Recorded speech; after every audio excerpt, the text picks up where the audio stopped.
হুজুর দোয়া করেছে, আল্লাহ ওবায়দুল কাদেরের পিতা মাতা দাদা দাদি নানা নানি 14 গোষ্ঠী যারা আল্লাহ কবরে আছে জান্নাতুল ফেরদাউসে রেখে দাও। এখন আমি তো এই টাকা দিতে পারবো না, ওদেরকে আবার ফেরত এনে জাহান্নামে ঢুকে রাখবে না?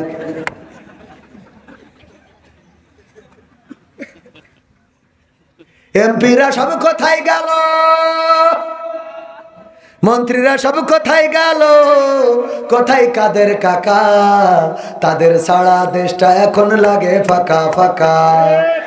পালাবো না, প্রয়োজন হলে ফখরুলের বাসায় গিয়ে উঠব। ঠাকুরগাঁওয়ে বাসা আছে না, জায়গা দেবে? পালাবে না, পালাবে না, যাই না তবু দেখা। পালাবে না, পালাবে না, যাই না তবু দেখা। তাদের সারা দেশটা এখন লাগে ফাঁকা ফাঁকা, ওদের সারা দেশটা এখন লাগে ফাঁকা ফাঁকা। আইন মন্ত্রী আটকে গেল আইনেরই ফাঁকে, দাড়ি ছাড়া দরবেশের ভণ্ড ভণ্ড লাগে। এখন আবার দাড়ি বড় হয়েছে না হয় নাই? আজকেও দেখলাম পিছনে হাত করা, পিছনে হাত নিয়ে হাতে হাত করা পরাইছে। এতদিন হাত করা পরায় নাই, ডান্ডা বেড়ি তো এখনো পর্যন্ত পরায় নাই। আমরা বলেছিলাম আমার আলেমদের হাতে হাত করা, তাদের পায়ে ডান্ডা বেড়ি, এখানেই তারা ক্ষান্ত হয় নাই। বৃদ্ধ আলেমেদিন তাদেরকে যদি চিকিৎসার জন্য হাসপাতালে নিয়েছে, তাও তাদের হাতে হ্যান্ডকাপ এবং ওই খাটের সাথে লক করে রেখে দিয়েছে। যেই বুড়ো মানুষটা দৌড়াতে পারবে না, সেই মানুষটার হাতে হ্যান্ডকাপ, আবার খাটের সাথে তালা মারা, পায়ে ডান্ডা বেড়ি, মাজার সাথে রশি বাঁধা। ওগো আমার ভাইয়েরা, এত নির্যাতন, এত বেইজ্জতি তাদেরকে করা হয়েছে। আর এখন এই আল্লাহর ওয়ালাদের হাতে হাত করাও পরাতে চায় না, পায়ে ডান্ডা বেড়িও পরাতে চায় না। তবে আজকে দেখলাম যে তাদের হাতে বিচারপতি, ওই যে কি যেন বিচার মন্ত্রী না আইন মন্ত্রী ছিল আনিসুল, তার হাতেও হাত করা পরাইছে না পরাই নাই?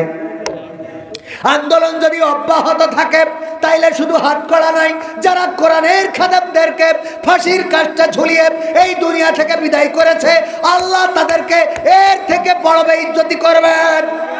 ঠিক না বেঠে? কারণ আল্লাহ আছে না নাই? আব্রাহা গেল কাবা ঘর ধ্বংস করার জন্য, আব্দুল মুত্তালিবের উটগুলো নিয়ে গেল। আব্দুল মুত্তালিব যে বললেন আমার উটগুলো দিয়ে দাও।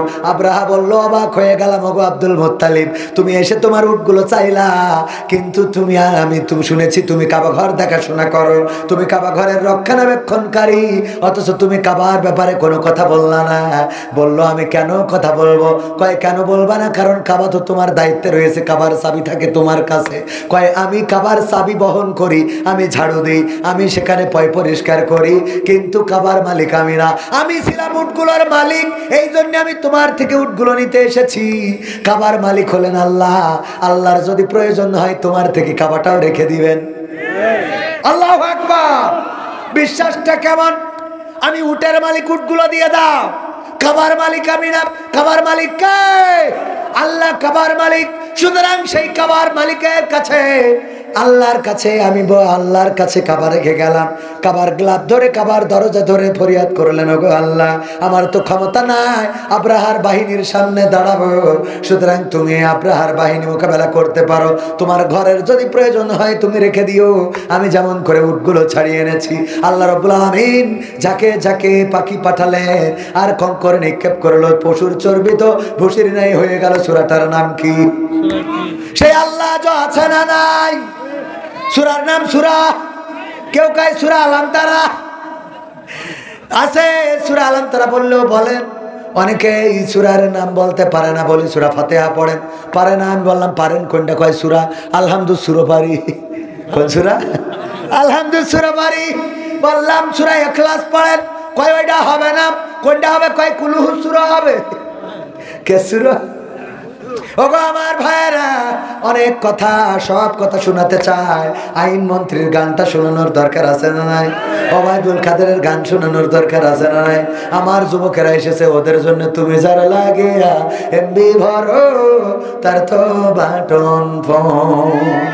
কত গান আছে। আরে আর বিপ্লবী গানগুলো যদি শোনায় তাইলে রক্ত টকবক করে ফুটতে পারে। ওগো আমার ভাইরা, কিন্তু দুঃখজনক হলো আজকের এই মাহফিলে আপনাদের উপস্থিতি লজ্জাজনক উপস্থিতি। এমন উপস্থিতি আমার মনে হয় বর্তমান সময়ে বগুড়ার এই ঐতিহ্যবাহী মাহফিলের উপস্থিতি দেখে অন্য মাহফিলগুলো লজ্জা পেয়ে যাবে। অন্য মাহফিলে প্যান্ডেলে জায়গা ধরে না, গেটের বাইরে দাঁড়াতে হয়। প্যান্ডেলে যদি ওই যে পর্দা করা থাকে সেগুলো খুলে দিতে হয়। আর এখানে আপনারা যারা করলেন এটা সত্যি বেইজ্জতির। আমার জন্য নয়, কোরআনের জন্য অন্তত এই মাহফিলে আসা দরকার ছিল না, ছিল না? কোরআনের জন্য যদি মনে করেন না যাব না, ঐতিহ্যবাহী মাহফিল আপনার অঞ্চলের, সেই ঐতিহ্য মাহফিলে অন্তত এসে বসা দরকার ছিল না, ছিল না? ছিল।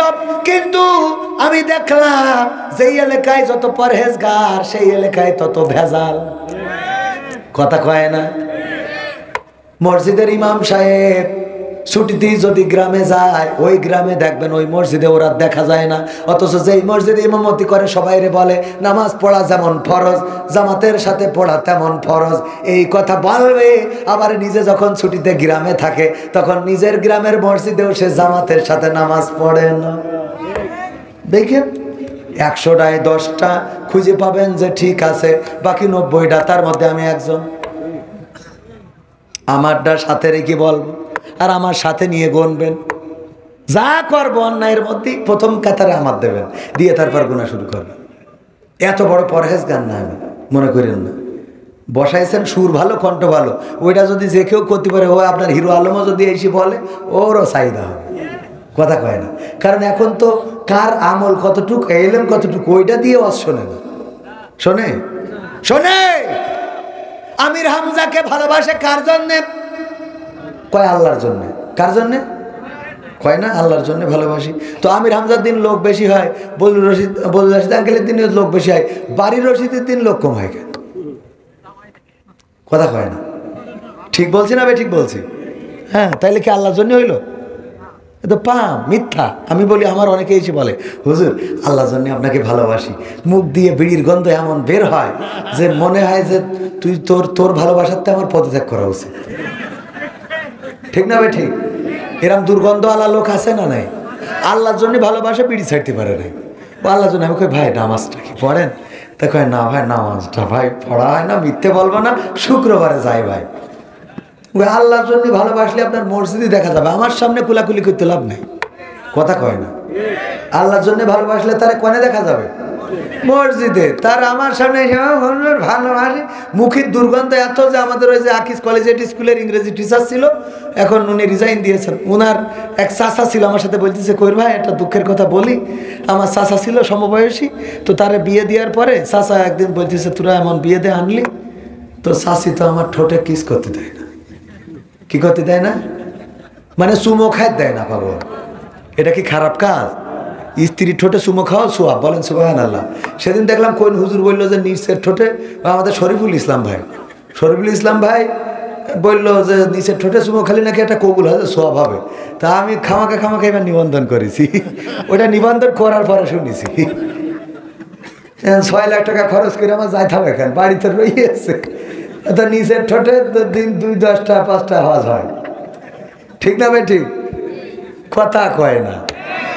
আমার শরীফুল ভাইয়ের ওয়াজ আমি সেদিন শুনলাম, আমি সত্যি বলছি। ওয়াজ আপনারা সার্চ দিয়ে দেখেন, বললো নিচের ঠোঁটে চুমো খালি নাকি কবুল হাজার সব। আমি বলছি তা নিবন্ধন করলাম কেন আমি? আবার টাকা দিতে হবে 6 লাখ টাকা, 30,000 তো এমনি গেছে। এবার ওয়াজ আল্লাহ কবুল করুন, বলেন আমিন। লস হয়ে গেল না? যাই হোক, এটা কি খারাপ কাজ না?